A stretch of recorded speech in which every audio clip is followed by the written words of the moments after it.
The high-pitched alarm screamed through the corridors of Interstellar Medical Vessel Karuna, jolting Dr. Quinn Cole from his sleep cycle. Rubbing his eyes, he fumbled for the communication panel beside his bunk. "This is Dr. Cole," he mumbled, his voice still thick with sleep. "Doctor, we have an emergency in Bay 4, the ship's AI announced. A Taurian transport has docked with a critical case. Ambassador Zelvek is requesting your immediate assistance." Quinn was already pulling on his uniform. "What's the nature of the emergency?" "Unknown creature, sir. Apparently acquired during the Taurian diplomatic mission to Nexus 9. The creature is in distress, and the Taurian veterinary staff refuses to approach it." Quinn frowned. Taurians were known throughout the galaxy as exceptional veterinarians and wildlife specialists. If they were refusing to approach an animal, that was cause for serious concern. "Tell them I'll be there in 3 minutes." The medical bay was in chaos when Quinn arrived. A group of tall, blue-skinned Taurians stood at a safe distance from a containment unit, their 4 eyes blinking rapidly in what Quinn recognized as their species' expression of extreme anxiety. Ambassador Zelvek, distinguishable by his elaborate neck ridges denoting his diplomatic rank, hurried over to Quinn. "Dr. Cole, thank the stars you're here," Zelvek said, his translator converting his clicking language into standard English. "We have a situation that requires human expertise." Quinn raised an eyebrow. "Human expertise? I thought Taurians wrote the book on xenoveterinary medicine." "Usually, yes," Zelvek admitted, leading Quinn toward the containment unit. "But this creature, it's unlike anything we've encountered. We acquired it from a collector on Nexus 9 as a potential diplomatic gift for your Earth government. The species is apparently called a dog, but it's become aggressive and our veterinarian Krell refuses to approach it again after being injured." Quinn stopped in his tracks. "A dog? You're telling me you have a dog in there? You know of the species?" Zelvek's eyes widened. "Ambassador, dogs are from Earth. They're one of our oldest domesticated animals." The ambassador's mouthparts clicked in what Quinn recognized as embarrassment. "The collector assured us it was a rare specimen from the outer reaches of the Cygnus sector." Quinn couldn't help but laugh. "You've been swindled, Ambassador. May I see this rare specimen?" The Taurian veterinarian, Krell, stepped forward, holding one of his 4 arms protectively. Quinn noticed the bandage wrapped around it. "Be careful, human doctor," Krell warned. "The beast is unpredictable and has powerful jaws." It made this wound through protective gloves. Quinn approached the containment unit cautiously. Inside, huddled in the corner and looking absolutely terrified, was a German shepherd, thin, dirty, but unmistakably a dog from Earth. "This is what bit you?" Quinn asked, genuinely surprised. "It produced a horrible sound and then attacked when I attempted to scan it," Krell explained. "Our scanners indicate it may harbor numerous Earth pathogens." Quinn looked back at the dog, which was now growling softly. Its ears were flat against its head, and its posture screamed fear rather than aggression. "Ambassador, this animal isn't dangerous, it's scared. Dogs are highly social creatures that form strong bonds with humans. This one has probably been separated from its owner and is frightened in this unfamiliar environment." "Can you communicate with it?" Zelvek asked, all 4 of his eyes blinking with interest. "In a manner of speaking," Quinn replied. He turned to the containment unit's control panel. "I'm going to enter the containment area." "That is extremely inadvisable," Krell protested. "The beast has already demonstrated hostility." Quinn ignored the warning and punched in the access code. The transparent door slid open with a soft hiss, and he stepped inside, moving slowly and keeping his posture relaxed. The dog growled more loudly, backing further into the corner. "Hey there, buddy," Quinn said softly. "You're a long way from home, aren't you?" The dog's ears perked up slightly at the sound of a human voice. Quinn slowly crouched down, making himself smaller and less threatening. He extended his hand, palm down, and waited. "What are you doing?" Krell asked, his voice tight with tension. "Offering it my scent," Quinn explained without turning around. "Dogs have an incredibly powerful sense of smell. I'm letting it know I'm not a threat." The dog cautiously extended its neck, sniffing at Quinn's hand from a distance. After a few moments, its tail gave a tentative wag. "That's it," Quinn encouraged. "Good dog." He slowly moved his hand to the side of the dog's head and gently scratched behind its ears. The effect was immediate. The dog's posture relaxed, its tail began wagging more enthusiastically, and it leaned into Quinn's touch. The assembled Taurians watched in astonishment as the supposedly dangerous beast melted under Quinn's ministrations, eventually rolling onto its side to expose its belly. "Remarkable," Ambassador Zelvek murmured. "How did you neutralize its aggressions so quickly?" Quinn laughed as he rubbed the dog's belly. "I didn't neutralize anything. Dogs have co-evolved with humans for thousands of years. They're genetically predisposed to seek human companionship. This little interaction we're having right now, it's written into their DNA." He looked closer at the dog. "She's a female, by the way, and I think she has a collar under all this dirt." Quinn gently examined the dog's neck and found a worn collar with a small metal tag. He brushed away the grime to read it. "Her name is Luna," he announced. "And there's a tracking chip ID number here. With your permission, Ambassador, I'd like to use your ship's communication array to send a query to Earth's pet registry database. We might be able to find her owner." Ambassador Zelvek nodded, still watching in fascination as Luna licked Quinn's hand. "Of course, Doctor. But first, perhaps you could explain to Dr. Krell why the creature attacked him but responds so differently to you." Quinn looked at the Taurian veterinarian. "No offense, Dr. Krell, but you probably scared her. Taurians are nearly 7 feet tall with 4 arms and blue skin. From Luna's perspective, you're completely alien. Add to that your protective gear and scanning equipment, and you must have looked pretty threatening." Krell's neck flushed a deeper blue. "I approached as I would any unknown species with caution and proper protection." "Which is exactly right for most unknown species," Quinn assured him. "But dogs read body language very differently than most aliens. They're incredibly attuned to human expressions and posture. Your caution probably came across as threatening to her." Quinn stood up, and Luna immediately followed, pressing against his leg. "I think we should get her some water, food, and a proper examination. She looks dehydrated and malnourished." "You believe it's safe to remove her from containment?" Zelvek asked uncertainly. "Absolutely. In fact, containment is probably adding to her stress. Dogs are pack animals. Isolation is difficult for them." Quinn patted Luna's head.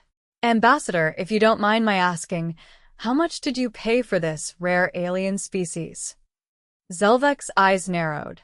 "The equivalent of 50,000 Earth credits." Quinn whistled. "You were definitely swindled.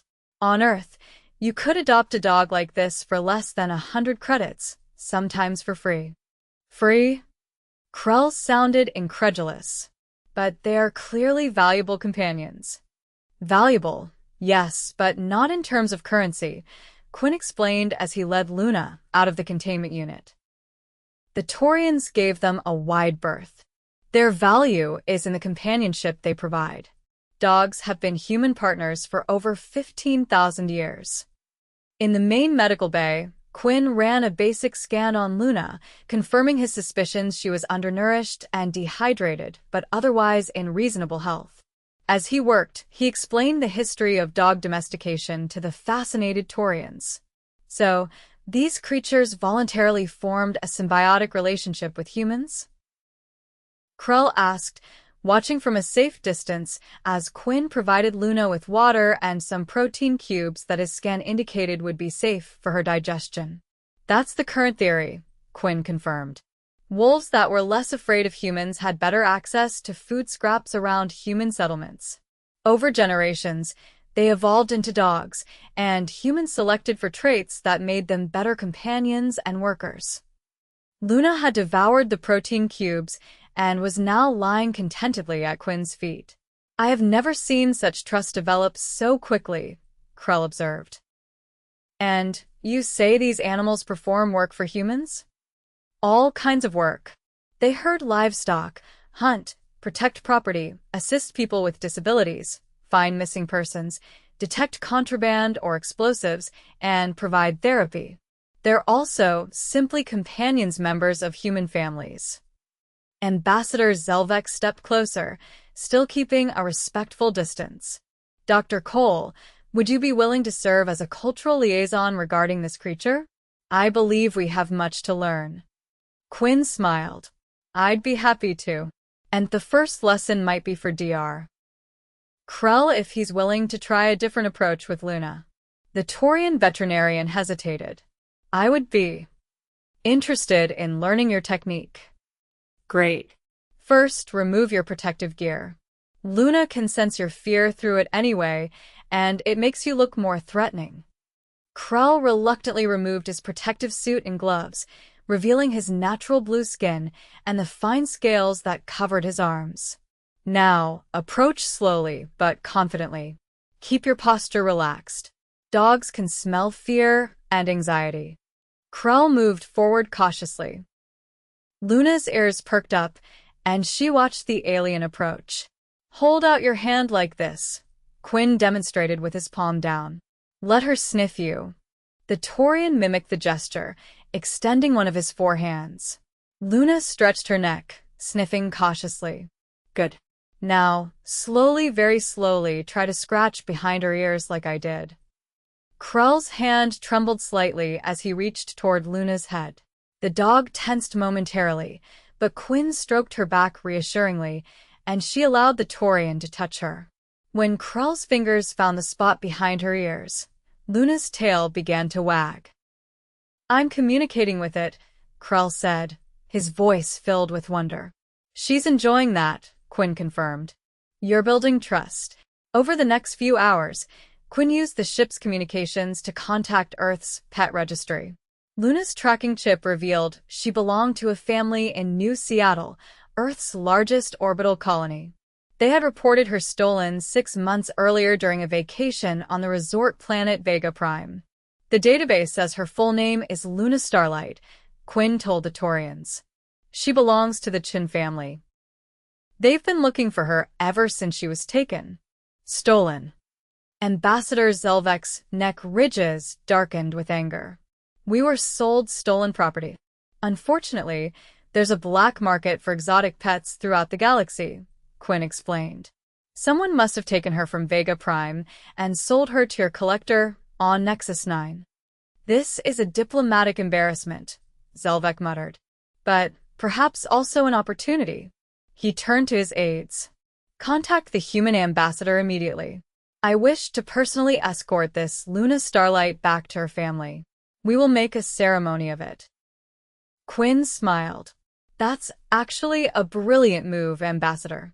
It will generate a lot of positive publicity for Taurian-human relations.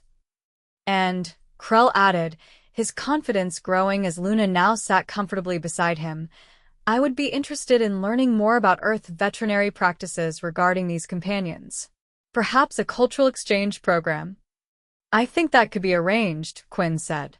Earth's Interspecies Veterinary College would probably be thrilled to host a Taurian expert. As they made preparations to change course for Earth, Quinn spent more time with Luna, giving her a proper bath and fashioning a makeshift leash from medical supplies. The dog quickly became the center of attention on the Taurian vessel, with crew members cautiously approaching for what Quinn called petting privileges. I still don't understand why the collector claimed this was an alien species, Zelvek said as they watched Luna playing with a diagnostic tool that Quinn had repurposed as a toy. Technically, to you, she is alien, Quinn pointed out. But I suspect the collector knew exactly what she was. Dogs are famous throughout the galaxy as human companions. He probably thought you wouldn't know the difference and would pay a premium for an exotic pet. A most dishonorable business practice, Zelvek declared. We will be filing formal charges once we identify him. I'd be happy to testify, Quinn offered. Pet theft causes real emotional distress to both the animals and their human families. The journey to Earth took 3 days, during which Luna became something of a mascot aboard the Taurian vessel. Krell spent hours studying her behavior and physiology, while Quinn provided impromptu lectures on canine care and training. By the second day, Luna was following Krell almost as readily as she followed Quinn. "She has accepted me into her pack," Krell announced proudly. "She has," Quinn agreed.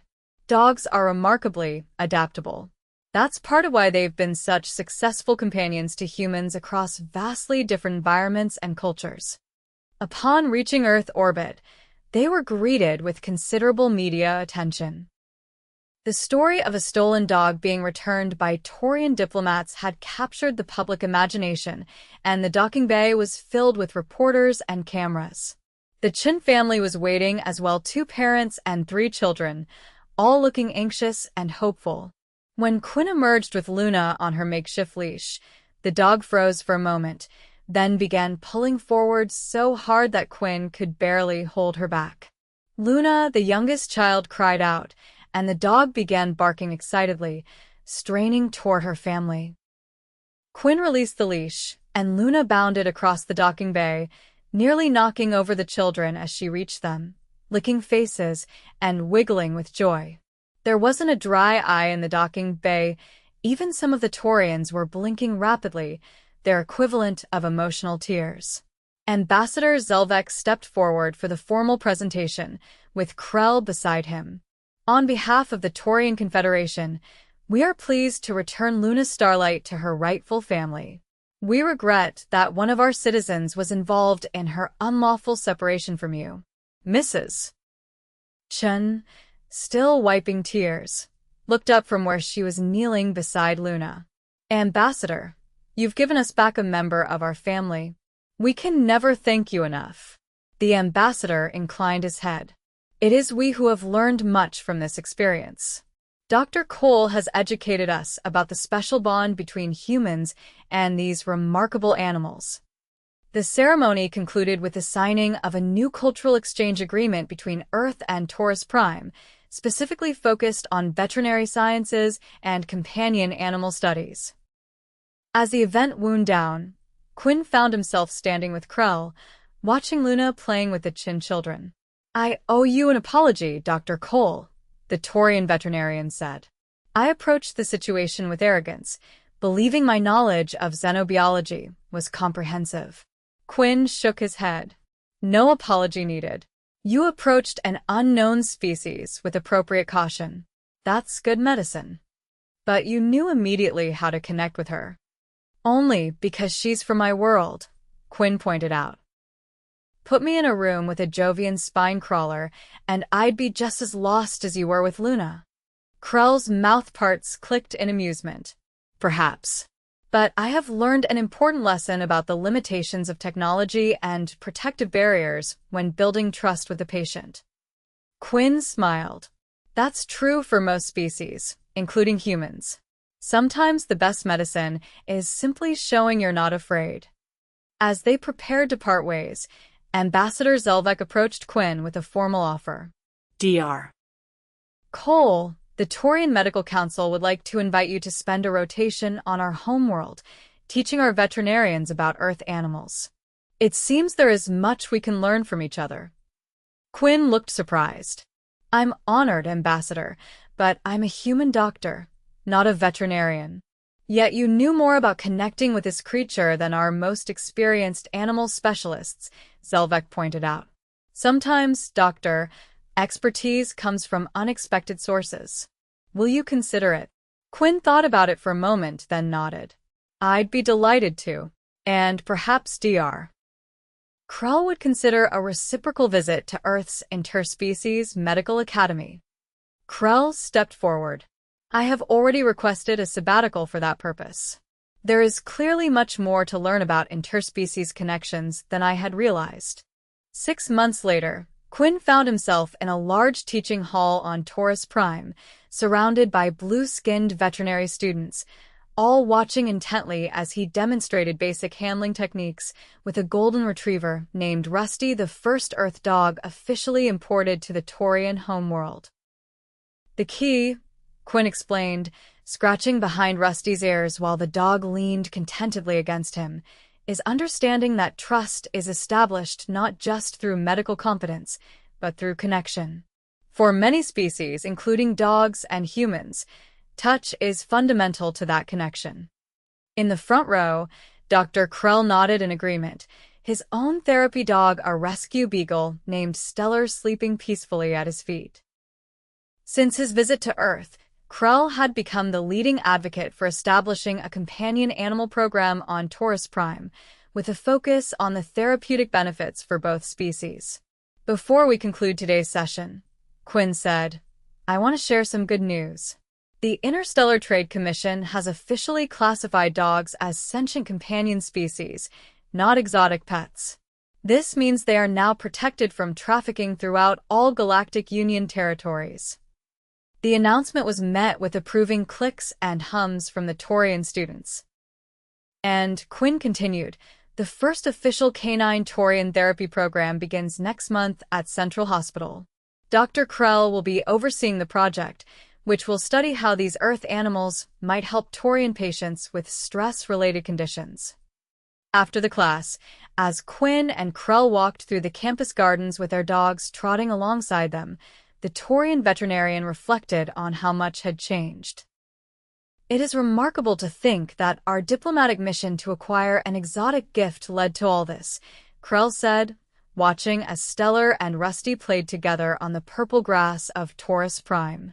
"A new medical discipline, a cultural exchange program, and stronger ties between our worlds." Quinn nodded. "And it all started because you refused to approach a dangerous beast, while I just scratched behind her ears." "A perfect example of complementary approaches," Krell observed. "Your instinct and my caution, working together." "That's what good medicine is all about," Quinn agreed. "And good diplomacy too, apparently."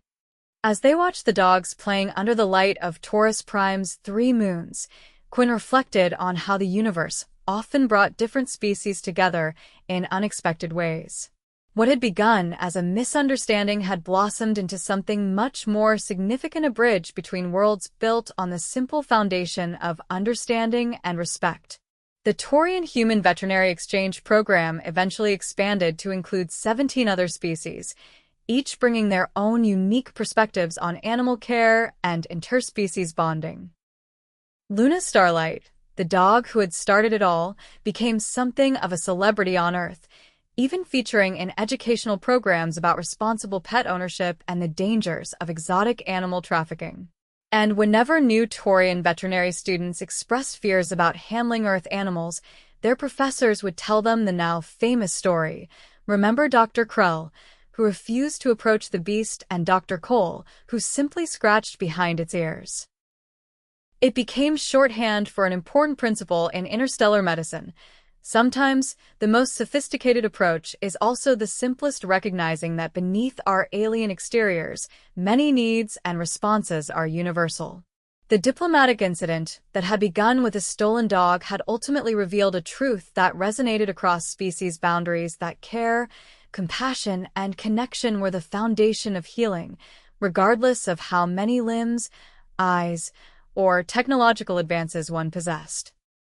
3 years after Luna's return to her family, Quinn was awarded the Galactic Medical Association's highest honor for his work in establishing the interspecies bonding discipline. At the ceremony, attended by representatives from 27 worlds, he brought along a special guest, a now elderly Luna, who received her own commendation collar for outstanding contributions to interstellar diplomacy. As Quinn accepted his award, with Luna sitting proudly beside him, he reflected on the unexpected journey that had brought them all to this moment. Medicine across species is not just about understanding anatomical differences, he told the assembled dignitaries. It's about recognizing the universal language of care. Sometimes the most advanced medical insight comes not from our scanners or surgical techniques, but from simply knowing when to set aside our fears and scratch behind the ears of the unknown. The Chun family, seated in the front row, beamed with pride. Their once stolen pet had changed the face of interstellar medicine and diplomacy. Luna, oblivious to her galactic fame, simply wagged her tail and leaned against Quinn's leg, doing what dogs had done for 15,000 years, reminding humans of the power of unconditional connection. As the ceremony concluded, Ambassador Zelvek approached Quinn with another proposition. The Galactic Council is establishing an interspecies medical response team, he explained. Professionals from all worlds who can respond to medical emergencies across different environments and species. We would be honored if you would consider leading it. Quinn looked down at Luna, who gazed back with trusting eyes. I think we'd be up for that adventure, he replied, scratching behind her ears one more time. After all, the best medicine often begins with the simplest gestures of connection. And so, what had begun with an alien veterinarian's fear and a human doctor's simple act of kindness expanded into a new frontier of interstellar medicine, one that recognized that healing transcended species, and that sometimes the most sophisticated medical technology could not replace the fundamental power of connection. Luna lived out her days as the unofficial mascot of the new interspecies medical response team, teaching new recruits from dozens of worlds the first and most important lesson in cross-species care. Trust begins with understanding, and understanding often begins with the willingness to reach out a hand or whatever appendage one might possess in a gesture of connection. In medical academies across the galaxy, the story of the alien vet who refused to approach the beast and the human who scratched behind its ears became more than an amusing anecdote. It became a foundational principle of interstellar medicine, a reminder that beneath our alien exteriors, the capacity for connection remains one of the most powerful healing tools in the universe.